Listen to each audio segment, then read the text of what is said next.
সূরা মুহাম্মদের যে আয়াত তেলাওয়াত করলাম, আল্লাহ বলেন, ইয়া আইয়ুহাল্লাযীনা আমানু আতিউল্লাহ ওয়া আতিউর রাসূল ওয়া লা তুবতিলু আ'মালাকুম। হে ঈমানদারগণ, তোমরা আল্লাহর আনুগত্য করো, রাসূলুল্লাহ সাল্লাল্লাহু আলাইহি সাল্লামের আনুগত্য করো। ওয়া লা তুবতিলু আ'মালাকুম, তোমরা তোমাদের আমলগুলা নষ্ট করে দিও না। এই হলো আজকের 3 নাম্বার শিক্ষা। 1 নাম্বার ঈমান, 2 নাম্বার নেকির কাজ, 3 নেকির কাজগুলা নষ্ট করা যাবে না। 1 নাম্বার খাঁটি ঈমান, 2 নাম্বার নেকির কাজ, 3 নেকির কাজগুলা নষ্ট করা যাবে না। আমরা এখন জানবো নেকির কাজ নষ্ট হয় কিভাবে। ভালো আমল, ভালো কাজ বা অনেক কিছু করলেন আপনি, এগুলা নষ্ট হয়ে যাবে কিভাবে? 1 নাম্বার, কোরআনের কোনো আয়াত যদি কেউ অস্বীকার করে তার সব ভালো কাজ বরবাদ হয়ে যাবে। সূরা আলী ইমরানের 21-22 নম্বর আয়াতে আল্লাহ বলেন, ইন্নাল্লাযীনা ইয়াকফুরুনা বিআয়াতিল্লাহ ওয়া ইয়াকতুলুনান নাবিয়্যিনা বিগাইরি হাক্কিন ওয়া ইয়াকতুলুনাল্লাযীনা ইয়া'মুরুনা বিল কিসতি মিনান নাস ফাবাশশিরহুম বিআযাবিন আলীম। যারা আল্লাহর আয়াতকে অস্বীকার করে, যারা নবীদেরকে অন্যায়ভাবে হত্যা করে, যারা তাদেরকে হত্যা করে, যারা মানুষকে নেকির কাজের আদেশ করে, যারা তাদেরকে হত্যা করে, যারা ন্যায়ের আদেশ করে, নবী আপনি তাদেরকে যন্ত্রণাদায়ক আযাবের সুসংবাদ দেন। উলাইকাল্লাযীনা হাবিতাত আ'মালুহুম ফিদ দুনিয়া ওয়াল আখিরাহ, এরাই তারা যাদের দুনিয়া আখিরাতে সমস্ত আমল বরবাদ হয়ে যাবে। সমস্ত আমল কি হয়ে যাবে? বরবাদ। কেন? কোরআনের কোনো আয়াত অস্বীকার করলে সব কিছু বরবাদ হয়ে যাবে। এই জন্য মনে করেন কেউ যদি বলে হুজুরদের চেয়ে আমি কোরআন কম বুঝি না, তো ঠিক আছে, হতে পারে উনি হুজুরদের চেয়ে কোরআন বেশি বুঝে, এটা বাস্তব। বলতে পারে অমুক আলেমের চেয়ে আমি নামাজ বেশি পড়ি, ঠিক আছে, আপনি নামাজও বেশি পড়েন। অমুক হুজুরদের চাইতে আমি রোজাও বেশি রাখি, ঠিক আছে, এটাও ঠিক আছে, আপনি হয়তো রোজাও বেশি রাখেন। কিন্তু আপনি যদি এত ভালো কাজ করার পরেও কোরআনের একটা আয়াতকে, সামান্য অংশকে অস্বীকার করেন, আপনি হুজুরদের চেয়ে এত ভালো হয়েও সব বরবাদ হবে। মনে করেন কেউ ডায়লগ দিল, যারা আমাদের বিরুদ্ধে আজকে মিছিল করতেছে, যারা আমাদের বিরুদ্ধে আন্দোলন করে, তাদের চেয়ে আমরা নামাজ কম পড়ি না, তাদের চেয়ে কোরআন কম পড়ি না, তাদের চেয়ে রোজা কম রাখি না, এরকম যদি ডায়লগ দেয়, জবাবটা কি হবে? আপনি রোজাও বেশি রাখেন, নামাজও বেশি পড়েন, কোরআনও বেশি পড়েন, বাকি সূরা নিসার 11 নম্বর আয়াত যদি আপনি মানতে না পারেন, তো আপনার এই সমস্ত ভালো কাজ বরবাদ, আপনার ঈমান নাই, আপনার ঠিকানা জাহান্নাম। এজন্য কেউ যদি কখনো বলে আপনাদের চেয়ে আমল কম করি না, আমি বিষয়টা ভালোভাবেই নিই। হইতে পারে উনি অনেক আমল করে যেটা আমাদের জানা নাই, কিন্তু এত আমল করার পরে কোরআনের আয়াত অস্বীকার করলে সব আমল বরবাদ। সূরা নিসার 11 নম্বর আয়াতে আল্লাহ স্পষ্ট বিধান দিয়েছেন, ইউসিকুমুল্লাহু ফি আওলাদিকুম লিযযাকারি মিসলু হাজ্জিল উনসায়াইন। আল্লাহ তোমাদেরকে তোমাদের সন্তানের ব্যাপারে উপদেশ দিচ্ছেন, তোমাদের সন্তানদের ব্যাপারে আল্লাহ তোমাদেরকে ওসিয়ত করতেছেন, 2 জন নারীর অংশের সমান পাবে একজন পুরুষ। এই বিধান কার? এখন কেউ যদি হাজারো ইবাদত করার পর বলে আল্লাহ যে বিধান দিয়েছেন 2 জন নারীর অংশের সমান একজন পুরুষ, এখন কেউ যদি বলে না এটা আমি মানি না, বরং পুরুষ যা পাবে নারীও তা পাবে, তার ঈমান আছে না গেছে? তো এই জন্য কোরআনের কোনো আয়াতকে অস্বীকার করলে সব ভালো কাজ বরবাদ হয়ে যাবে।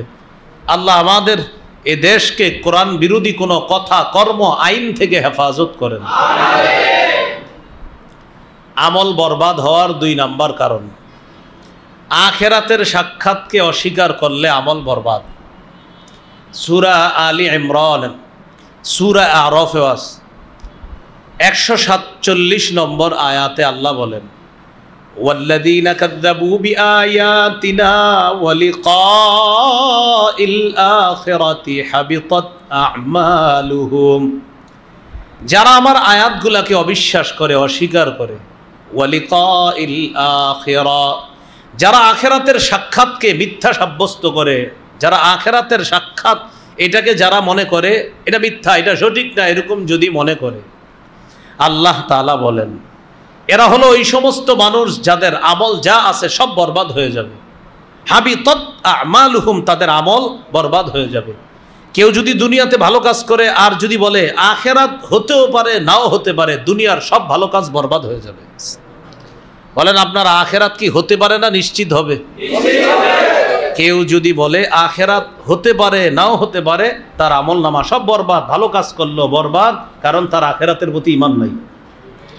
আল্লাহ তাআলা বলেন وَإِذَا قِيلَ إِنَّ وَعْدَ اللَّهِ حَقٌّ وَالسَّاعَةُ لَا رَيْبَ فِيهَا قُلْتُمْ مَا نَدْرِي مَا السَّاعَةُ إِن نَّظُنُّ إِلَّا ظَنًّا وَمَا نَحْنُ بِمُسْتَيْقِنِينَ। কিছু মানুষ আছে এমন, তাদেরকে যখন বলা হয় আল্লাহর ওয়াদা সত্য, কিয়ামত হবে, এতে কোনো সন্দেহ নাই, তখন তোমাদের মধ্যে কিছু মানুষ তোমরা বলতা মা নাদরি মাসসাআ, আমরা জানি না কিয়ামত কি জিনিস। নাউজুবিল্লাহ বলেন। একদল মানুষের সামনে কিয়ামতের কথা বললে তারা বলে কিয়ামত আবার কি জিনিস। ইন্নাজুন্নু ইল্লা যান্না, তারা বলে আমরা শুধুমাত্র ধারণা রাখি। নাউজুবিল্লাহ।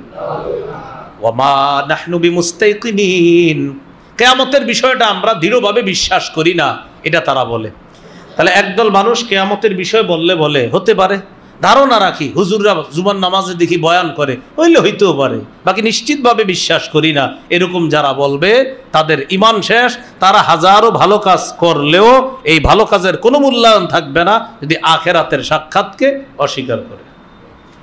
এ হলো আমল বরবাদের 2 নাম্বার কারণ। আমল নষ্ট হওয়ার 3 নাম্বার কারণ।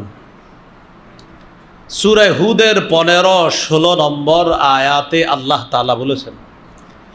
3 নাম্বার কারণটা বাংলায় মনে রাখবো, বলেন প্রদর্শন প্রিয়তা। বলেন তো একটু। লৌকিকতা, লোক দেখানোর জন্য আমল করা। এই লোক দেখানোর জন্য আমল করলে আমল নষ্ট হয়ে যাবে, আল্লাহ আমল নষ্ট করে দিবে লোক দেখানোর জন্য আমল করলে। সূরা হুদের 15-16 নম্বর আয়াতে আল্লাহ তাআলা বলেন মান কানা ইউরিদুল হায়াতাদ দুনিয়া ওয়া জিনাতাহা নুওয়াফি ইলাইহিম আমালাহুম ফিহা ওয়া হুম ফিহা লা ইউবখাসুন। যে ব্যক্তি পার্থিব জীবন কামনা করে, পার্থিব জীবনের সাজসজ্জা কামনা করে, নুওয়াফি ইলাইহিম আমালাহুম ফিহা, আল্লাহ বলেন যে ব্যক্তি পার্থিব জীবন এবং তার সাজসজ্জা কামনা করে, আমি তাকে দুনিয়াতে তার কর্মের প্রতিদান দিয়ে দিব, পরিপূর্ণ দিয়ে দিব। ওয়া হুম ফিহা লা ইউবখাসুন, একটুও কম দেওয়া হবে না। যারা পার্থিব জীবন আর সাজসজ্জা কামনা করে, যারা দুনিয়াতে মানুষকে দেখানোর জন্য কিছু করে, আমি তাদেরকে কর্মের প্রতিদান দুনিয়াতে পরিপূর্ণ দিয়ে দিব, একটুও কমানো হবে না, সব দিব। এরপরে আল্লাহ কি বলে দেখেন, উলাইকাল্লাযীনা লাইসা লাহুম ফিল আখিরাতি ইল্লান নার, এরা ওই সমস্ত মানুষ আখিরাতে তাদের জন্য আগুন ছাড়া কিছু থাকবে না। ওয়া হাবিতা মা সানাউ ফিহা, তারা যেই সমস্ত কাজকর্ম করেছে সব নষ্ট হয়ে যাবে। ওয়া বাতিলুম মা কানু ইয়ামালুন, মানুষকে দেখানোর জন্য যে কাজ তারা দুনিয়াতে করেছে এগুলা সব বাতিল হয়ে যাবে, সব বরবাদ হয়ে যাবে। তাহলে 3 নাম্বার, মানুষকে দেখানোর জন্য কোনো আমল করলে এই আমলগুলার প্রতিদান আল্লাহ আপনারে দুনিয়াতে দিবে। আবার বলছি, আপনি দুনিয়াতে যদি কিছু করেন দেখানোর জন্য, এটা আপনাকে দুনিয়াতে দিবে। যেমন খ্যাতি লাভ করা, প্রসিদ্ধি লাভ করার জন্য যদি আপনি কিছু করেন, এটা আল্লাহ আপনাকে দুনিয়াতে দিয়ে দিবে। খ্যাতি লাভ, প্রসিদ্ধি লাভ করার জন্য কিছু করতেছেন, আপনি ওয়াজ করেন, আপনার নিয়ত হলো পুরা বাংলাদেশের না সারা দুনিয়ার মানুষ যেন আপনারে চিনে, এই নিয়তে যদি বয়ান করেন, এটাও আল্লাহ আপনার পুরা করবে, চাহিদা পুরা করবে দুনিয়াতে। আখেরাতে আগুন ছাড়া কিছু থাকবে না। আখেরাতে কি ছাড়া কিছু থাকবে না? আগুন ছাড়া। তিরমিজির হাদিস 2382 2383 নম্বর হাদিস। এই হাদিসের মধ্যে আছে সুফাই আল আসবাহি রহমতুল্লাহ আলাইহি, একজন তাবিঈ। এই তাবি একদিন এক শহরে প্রবেশ করলেন, করার পর দেখে অসংখ্য অগণিত মানুষ ক্লাস করতেছে, তাদেরকে ক্লাস করাইতেছেন এক ব্যক্তি। ক্লাস শেষ হওয়ার পর তিনি জিজ্ঞাসা করলেন, আচ্ছা তিনি কে? জনগণ জবাব দিলেন, হাদা আবু হুরায়রা রাদিয়াল্লাহু তাআলা আন, ইনি হলেন আল্লাহ রাসূলের সাহাবী আবু হুরায়রা রাদিয়াল্লাহু তাআলা। তো আবু হুরায়রা রাদিয়াল্লাহু তাআলা আনহু একটা ঘরে ঢুকলেন, তিনিও পিছনে পিছনে ওই ঘরে ঢুকলেন। ঢুকার পর সাহাবী আবু হুরায়রা রাদিয়াল্লাহু তাআলা আনহুকে বললেন, আমি আপনাকে একটা বিষয় জানতে চাই, এই জন্য আপনার পিছনে পিছনে আসছি। আপনি আমাকে নবীর এমন একটা হাদিস বলেন যে হাদিসটা আপনি শুনেছেন, বুঝেছেন, জেনেছেন এবং আপনার কাছে সবচেয়ে গুরুত্বপূর্ণ মনে হয়েছে হাদিসটা। আপনি তো অনেক হাদিস শুনছেন, কিন্তু যে হাদিসটা আপনার কাছে সবচেয়ে গুরুত্বপূর্ণ মনে হয়েছে, যেটা আপনি সবচেয়ে ভালোভাবে বুঝেছেন, এমন একটা হাদিস আপনি আমাকে শোনান। কোন সাহাবীকে বললেন? আবু হুরায়রা। আবু হুরায়রা রাদিয়াল্লাহু তাআলা আনহু বললেন, আল্লাহর কসম, আমি তোমাকে এখন আল্লাহ রাসূল সাল্লাল্লাহু আলাইহি সাল্লামের একটা হাদিস শোনাবো, যে হাদিসটি নবী আমাকে বলেছেন, আমি বুঝেছি, এই হাদিস আমি তোমাকে শোনাবো। এটা বলার সাথে সাথে আবু হুরায়রা রাদিয়াল্লাহু তাআলা বেহুশ হয়ে গেছে। কি হয়ে গেছে? ফালাম্মা আফাকা, যখন তার হুশ ফিরে আসে, হুশ ফিরে আসার সাথে সাথে তখন আবু হুরায়রা রাদিয়াল্লাহু তাআলা আনহু বললেন, আমি তোমাকে এমন একটি হাদিস শোনাবো যে হাদিসটি আল্লাহ রাসূল সাল্লাল্লাহু আলাইহি সাল্লাম আমাকে বলেছেন, হাদিসটি আমি বুঝেছি, আমি জেনেছি এবং আমার কাছে সর্বাধিক গুরুত্বপূর্ণ মনে হয়েছে, এই হাদিস আমি এখন তোমাকে শোনাবো। এটা বইলা তিনি আবার বেহুশ হয়ে গেছে। কয়বার হলো? ফালাম্মা আফাকা, আবার হুশ ফিরে আসছে। হুশ ফিরে আসার পর তিনি আবার বললেন, আমি তোমাকে এখন রাসূল সাল্লাল্লাহু আলাইহি সাল্লামের এমন একটি হাদিস শোনাবো যে হাদিসটি আল্লাহ রাসূল সাল্লাল্লাহু আলাইহি সাল্লাম আমাকে বলেছেন, হাদিসটি আমি বুঝেছি, জেনেছি এবং এই হাদিসটি সর্বাধিক গুরুত্বপূর্ণ মনে হয়েছে। নবী আমাকে এই ঘরের মধ্যে বসে এই হাদিসটা শোনাইছে, এই হাদিস এখন আমি তোমাকে শোনাবো। এটা বইলা তিনি আবার বেহুশ হয়ে গেছে। কয়বার হলো? ফালাম্মা আফাকা, আবার হুশ ফিরে আসছে। হুশ ফিরে আসার পর তিনি বললেন, আমি তোমাকে এখন এমন একটি হাদিস শোনাবো যে হাদিস নবী এই ঘরে এখানে বসে আমাকে বলেছে, আমার আর নবীর মাঝে কেউ ছিল না, আমরা দুইজন ছিলাম। এমন একটি হাদিস তোমাকে আমি শোনাইতে চাই। এই হাদিসটি আল্লাহ রাসূল আমাকে এখানে বসে, এই জায়গায় বসে আমাকে শুনিয়েছেন, আমার আর নবীর মাঝে কেউ ছিল না, আমরা দুইজন ছিলাম। হাদিসটি নবী আমাকে বলছে, আমি এখন তোমাকে শোনাবো। এটা বইলা আবার বেহুশ হয়ে গেছে। কয়বার হলো?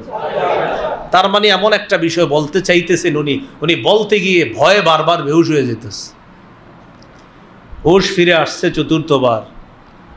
যিনি হাদিস শুনতে চাইতেছেন তিনি কি করলেন? তাকে হেলান দিয়ে বসাইলেন। আবু হুরায়রা রাদিয়াল্লাহু তাআলা আনহুকে নিজের সাথে হেলান দিয়ে বসায় ভালো করে ধরে বললেন, আপনি মেহেরবানি করে হাদিসটা শোনান।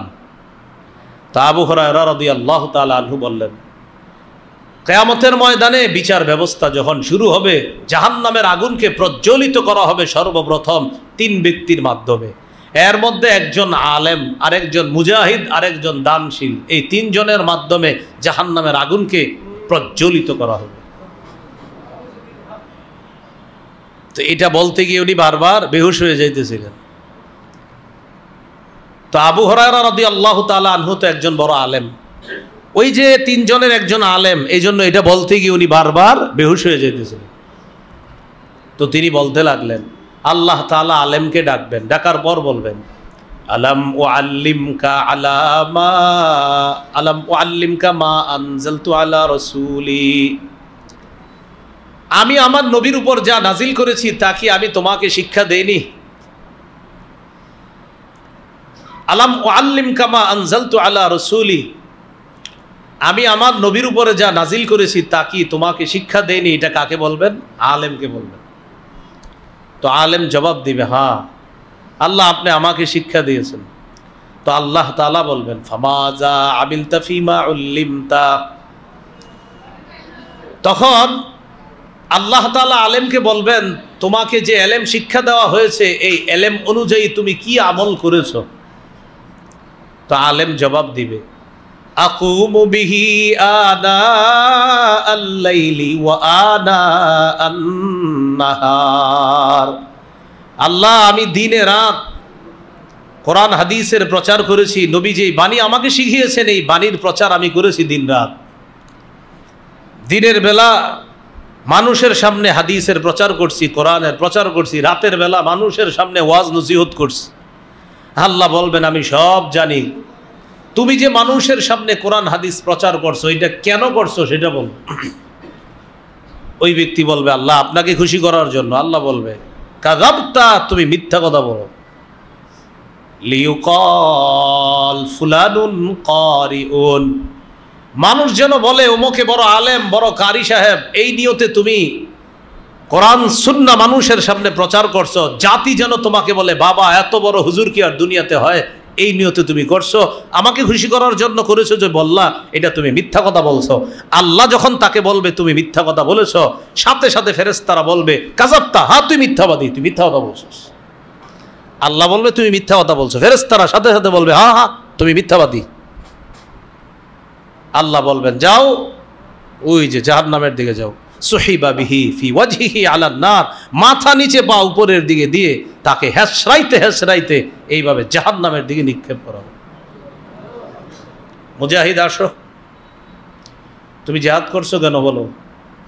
মুজাহিদ বলবে আল্লাহ লিইলাই কালিমাতিক, আপনার কালিমা বুলন্দ করার জন্য, আপনার দ্বীন প্রতিষ্ঠা করার জন্য আমি জিহাদ করেছি। আল্লাহ বলবে আমি জানি, উদ্দেশ্য কি ছিল সেটা বলো। বলবে আপনাকে খুশি করার জন্য। আল্লাহ বলবে না,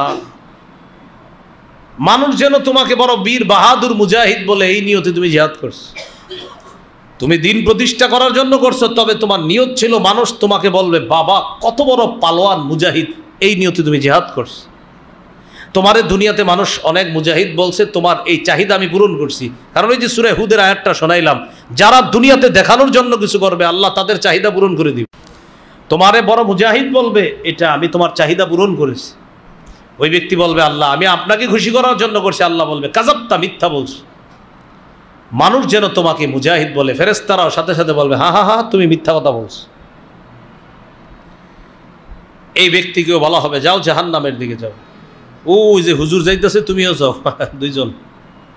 এবার ডাকবে দানশীলকে, দানশীলকে ডেকে বলা হবে তুমি কেন দান করেছো বলো। ওই ব্যক্তি বলবে আমি দান করেছি আল্লাহ আপনাকে খুশি করার জন্য। আল্লাহ তাআলা বলবে না তুমি এই জন্য দান করো নাই, তুমি দান করেছো মানুষ তোমাকে বড় দাতা বলবে। এই জন্যই তো দান করার সময় ক্যামেরা ভিডিও সব রাখতা, ফেসবুকে যেন পরের দিন তোমার 50টা ছবি আসে আর বলা হয় অমুকে 1300 পরিবারকে কিছু দান করেছে, এই নিয়তে তুমি দান করছো। তো তোমার নিয়তটা পুরা করেছি আমি আল্লাহ। তোমার দুনিয়াতে মানুষ বহুত দানশীল বলতো, তুমি বাংলাদেশের 10 জন দানবীরের একজন, এই নিয়তে তুমি যদি করে থাকো সেটা আমি পুরা করেছি। যাও ওই যে দুইজন যেদিকে যায় ওই দিকে যাও, মাথা নিচে পা উপরের দিকে দিয়ে হেসরাইতে হেসরাইতে জাহান্নামে নিক্ষেপ করা। আমল বরবাদের 3 নাম্বার কারণ প্রদর্শন প্রিয়তা, লোক দেখানো 3 নাম্বার কারণ। এটা হলো আমল বরবাদের 3 নাম্বার কারণ, লোক দেখানো, এটা 3 নাম্বার কারণ। এখানে একটা মাসালা মনে রাখা, কেউ যদি আল্লাহকে খুশি করার জন্য ইবাদত করেন, এতে যদি মানুষ প্রশংসা করে ফেলে সেক্ষেত্রে কি হবে। মানে মানুষকে দেখানোর জন্য না, করছেন কার জন্য, কিন্তু মানুষ কি করছে প্রশংসা। সহিহ মুসলিমের বর্ণনা, এক সাহাবী রাসূল সাল্লাল্লাহু আলাইহি সাল্লামকে প্রশ্ন করলেন ইয়া রাসূলুল্লাহ, কেউ যদি আল্লাহকে খুশি করার জন্য ইবাদত করে আর বান্দা যদি প্রশংসা করে সেটার কি হবে। নবীজি বললেন তিলকা আজিলু বুশরাল মুমিন, এটা মুমিনের নগদ সুসংবাদ। মুমিন ইবাদত কার জন্য করছে, এতে মানুষ করছে প্রশংসা। নবীজি বলেন মানুষ যদি তোমার প্রশংসা করে আর তুমি ইবাদত আল্লাহর জন্য করো, এটা লোক দেখানো হবে না, এটা মনে করবা দুনিয়াতে আল্লাহর পক্ষ থেকে তোমার জন্য নগদ সুসংবাদ। তাহলে মূল বিষয়টা বুঝলাম, ইবাদত করব কার জন্য, প্রশংসা কেউ করুক বা না করুক আমি আমল করব কার জন্য। কেউ যদি করে ফেলে সেটা কার পক্ষ থেকে সুসংবাদ, আল্লাহ আমাদেরকে বুঝার তৌফিক দান করুন। তাহলে আমল বরবাদের 3 নাম্বার কারণ, লোক দেখানো আমল করা যাবে না, করলে বরবাদ সব। আল্লাহ হেফাজত করেন। 4 নাম্বার শিরিক করা। কি করা, শিরিক করা। সূরা জুমারের 65 নম্বর আয়াতে আল্লাহ বলেন ওয়ালাকাদ উহিয়া ইলাইকা ওয়া ইলাল্লাযীনা মিন ক্বাবলিক লাইন আশরাকতা লায়াহবাতান্না আমালুকা ওয়া লাতাকুনান্না মিনাল খাসিরিন। নবী, আপনার কাছে আর আপনার পূর্ববর্তী যারা, তাদের কাছে এই মর্মে ওহী পাঠানো হয়েছে, যদি আপনি শিরিক করেন আপনার আমল নামাও বরবাদ হয়ে যাবে। নবীজিরে আল্লাহ বলতেছে, আপনি শিরিক করলে আপনার আমলও অবশ্যই নষ্ট হবে, বরবাদ হবে। তো নবীজি তো শিরিক করবে না।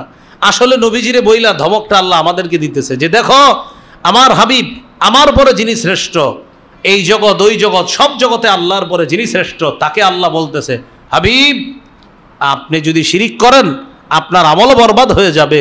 তাহলে একটু ভাবেন, আমাদের তো আমলই নাই, নবীর আমলের শেষ নাই, সেখানে আল্লাহ বলতেছে আপনি শিরিক করলে আমল বরবাদ। আর আমাদের তো আমলই নাই, সেখানে শিরিক করলে থাকবে কি? আল্লাহ আমাদের সকলকে হেফাজত করেন।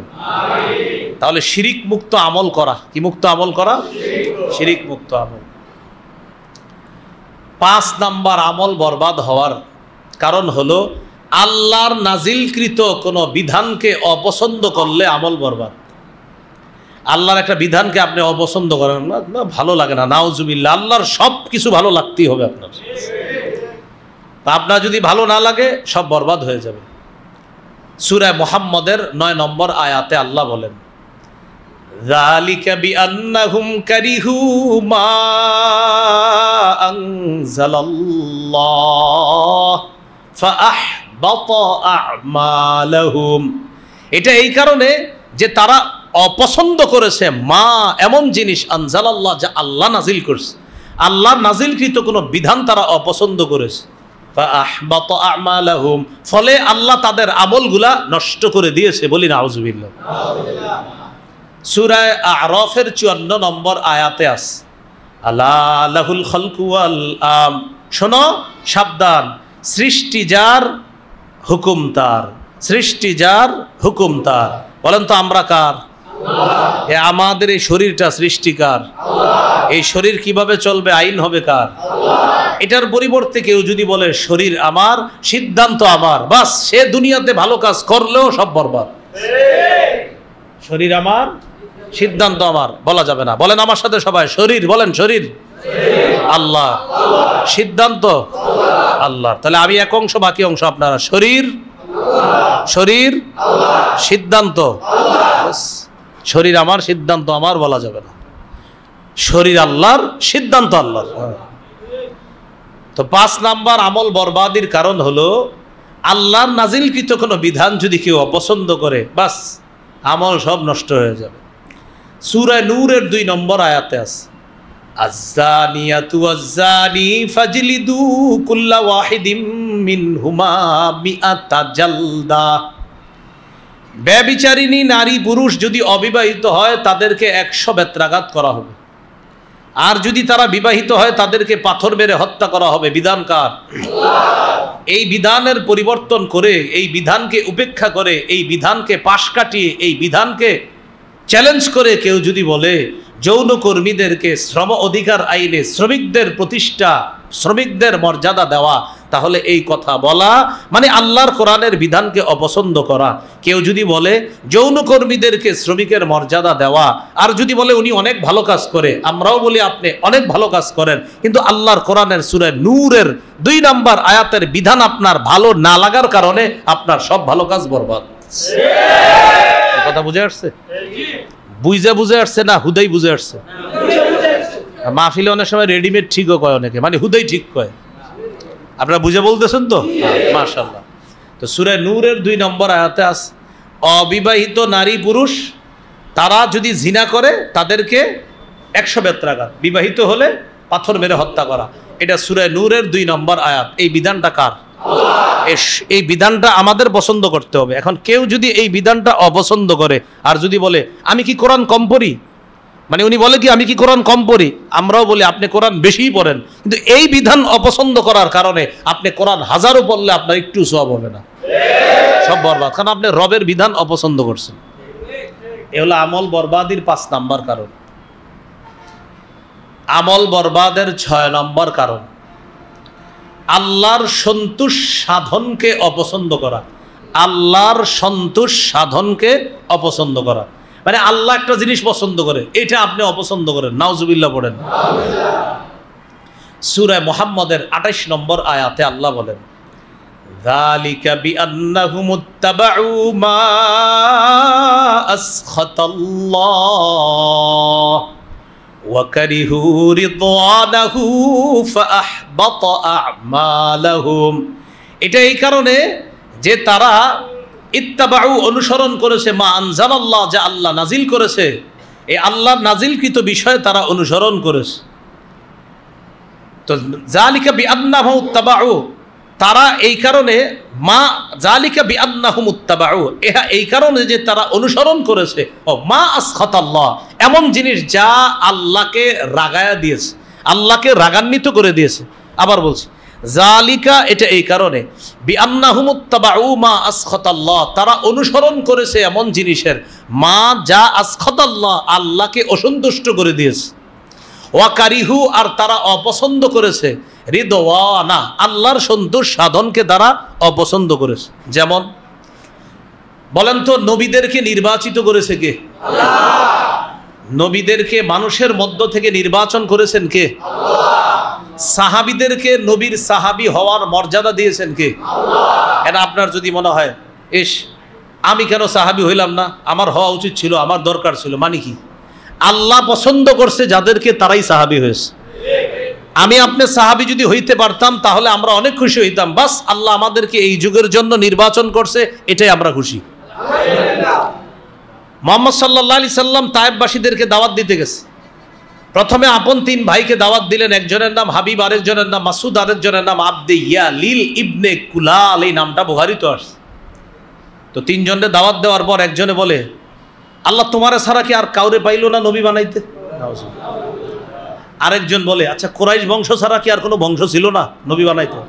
আরেকজন বলল, মোহাম্মদ তোমার চেহারাটাও দেখতে চাই না, যাও। নাউজুবিল্লাহ। এখন দেখেন, কুরাইশ বংশে নবী নির্বাচন করেছেন কে? আল্লাহ। মুহাম্মদ সাল্লাল্লাহু আলাইহি সাল্লামকে নবী হিসাবে নির্বাচিত করেছেন কে? আল্লাহ। এরা বলে এদের পছন্দ হয় না। তো আল্লাহর সন্তোষ সাধনকে যদি কেউ অপছন্দ করে, সে যদি হাজারো ভালো কাজ করে, তার সব ভালো কাজ বরবাদ হয়ে যায়। তো সূরা মুহাম্মদের 28 নম্বর আয়াতে আল্লাহ বলেন, যালিকা বিআন্নাহুম ইত্তাবাউ মা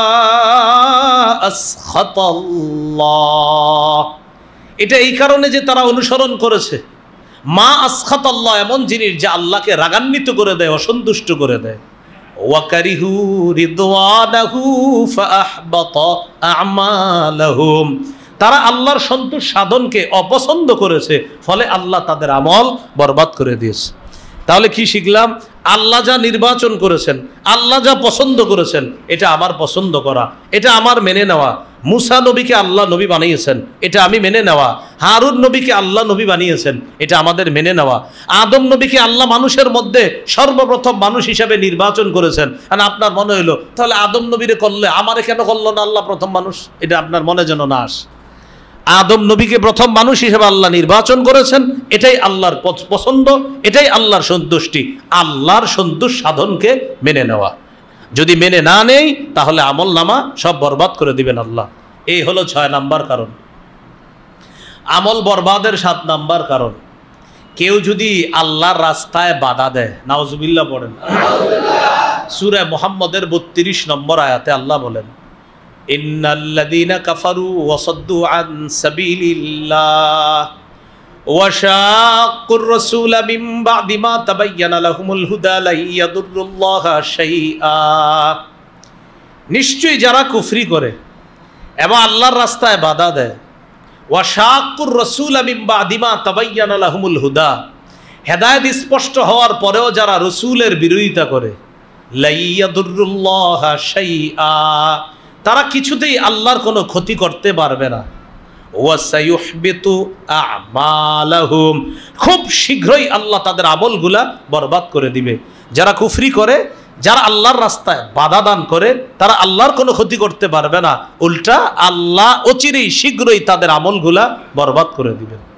এই হলো 7 নাম্বার। আমল বরবাদ হয়ে যাওয়ার 8 নাম্বার কারণ, এটা আমার সাথে একটু বললে মনে থাকবে। বলেন, আল্লাহর ব্যাপারে অমূলক ধারণা পোষণ করা, আল্লাহর ব্যাপারে অমূলক ধারণা পোষণ করা। যেমনটা একটু আমার দিকে তাকায়া বুঝেন। তিনি আল্লাহর কাছে দোয়া করতেছে, আল্লাহ আমাকে আপনি মাফ করেন, আমাকে মাফ করেন। আমি বললাম আল্লাহ বুঝি আপনারা মাফ করব, আল্লাহর আর কাজ নাই আপনারা মাফ করব। উনি আল্লাহরে বলতেছে আল্লাহ মাফ করেন। আমি বললাম আল্লাহ মাফ করবে না, বলে দিলাম। আল্লাহর সাথে সাথে বলে, আমার বান্দাকে আমি মাফ করব না, না করবো, এতে তুমি বলার কে?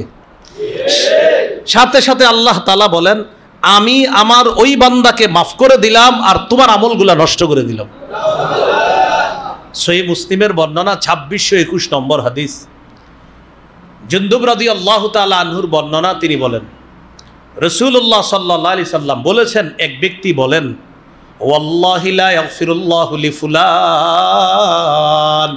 এক ব্যক্তি শপথ করে বলতেছে, আল্লাহর কসম আল্লাহ অমুককে মাফ করবে না। নাউজুবিল্লাহ বলেন। এক ব্যক্তি শপথ করে বলতেছে আল্লাহ অমুককে মাফ করবে না, এরকম ডাইরেক্ট বলে ফেলছে অমুককে। তখন আল্লাহ বলে, মান যাল্লাযী ইয়াতাআল্লা আলাইয়া আল্লাহ আগফির লিফুলান।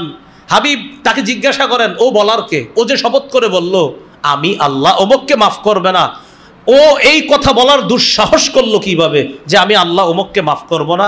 হাবিব ওরে জানায়া দেন, আমি আল্লাহ গফারতু লিফুলান, অমুককে মাফ করে দিলাম।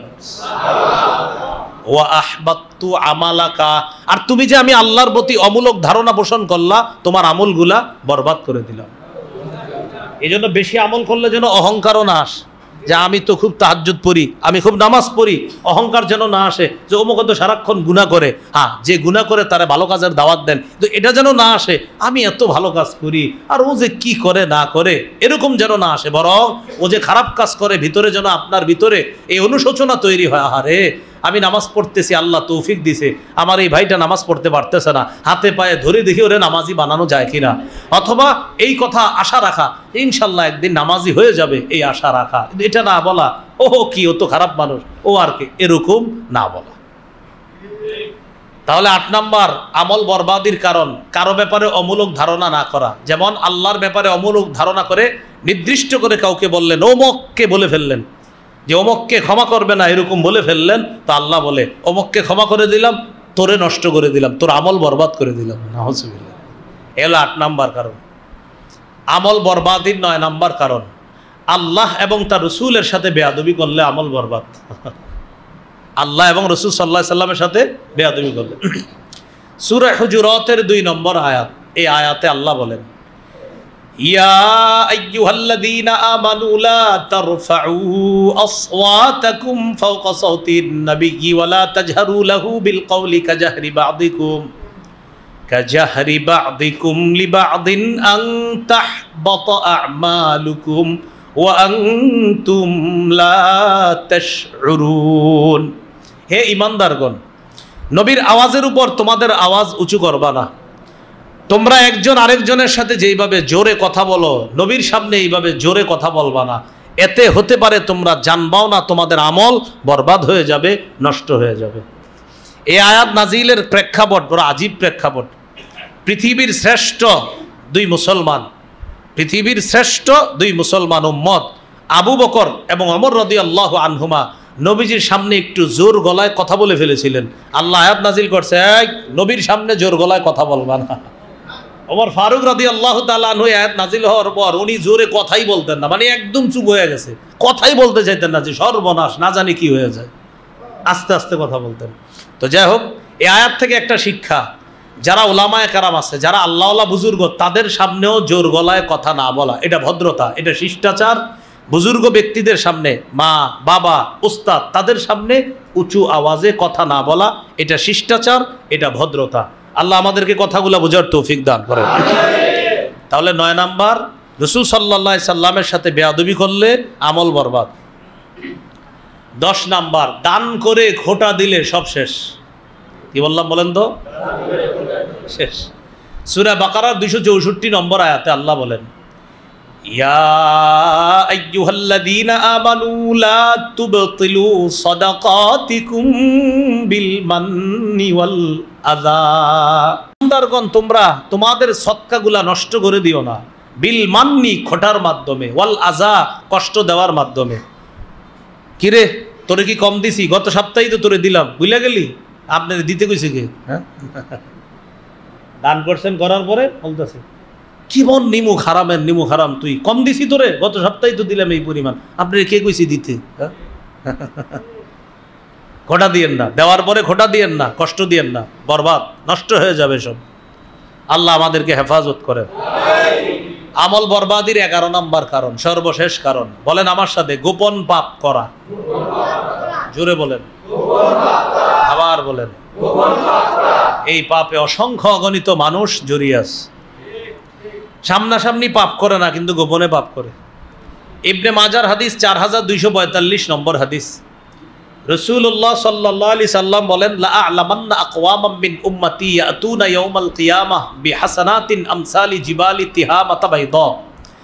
আমি আমার উম্মতের এমন মানুষদেরকে চিনি যারা কিয়ামতের ময়দানে তিহামার সাদা পাহাড়ের মতো, বড় বড় পাহাড়ের মতো আমল নামা নিয়ে উপস্থিত হবে, বিশাল বিশাল আমল।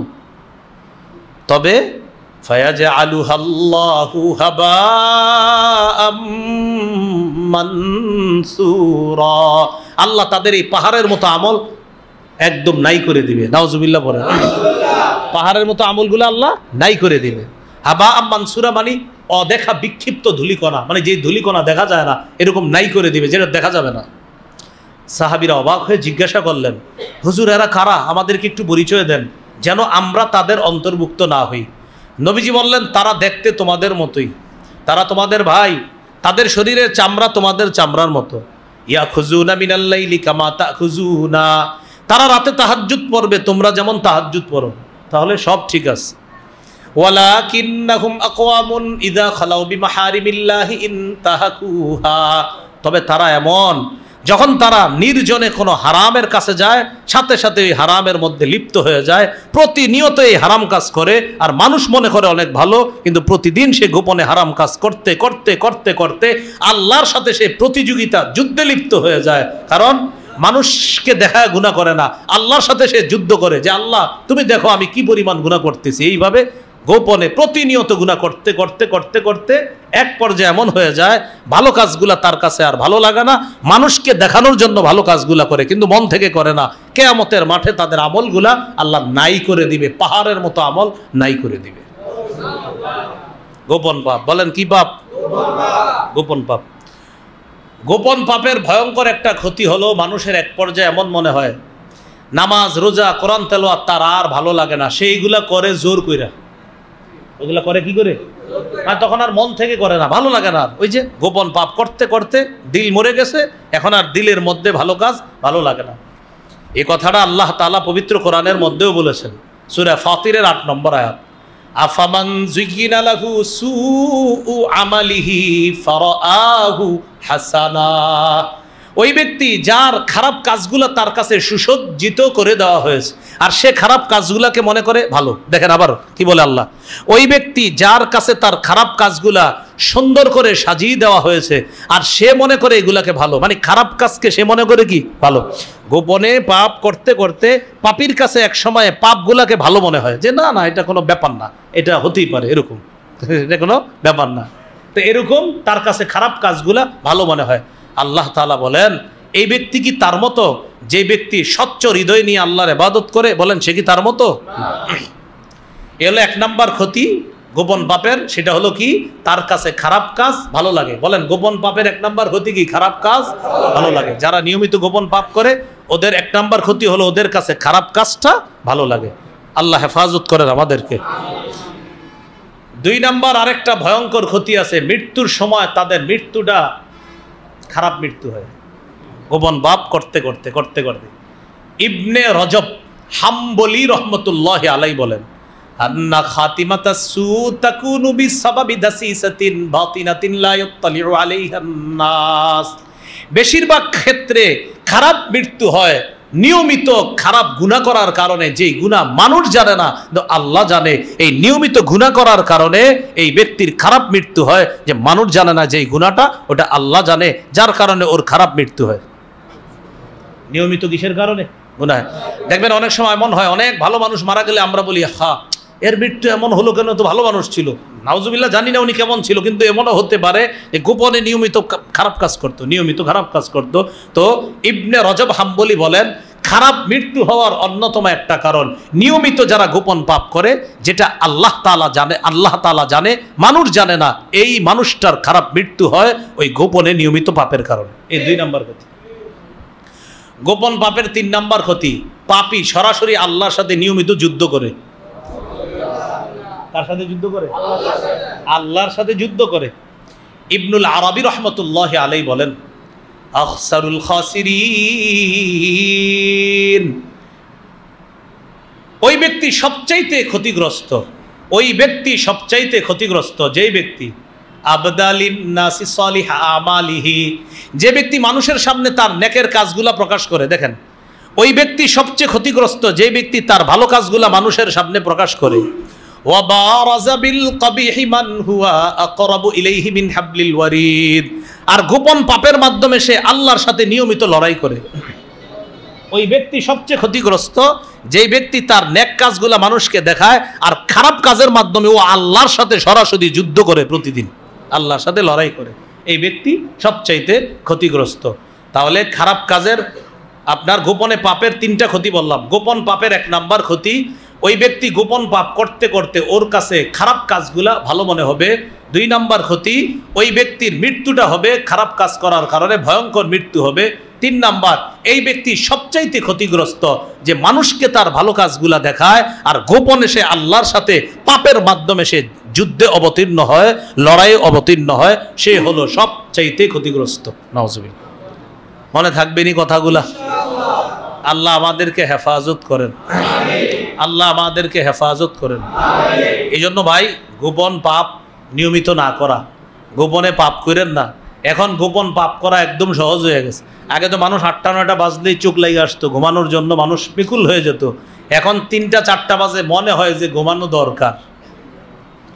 রাত 2টা 3টায় মানুষের মনে হয় কি দরকার?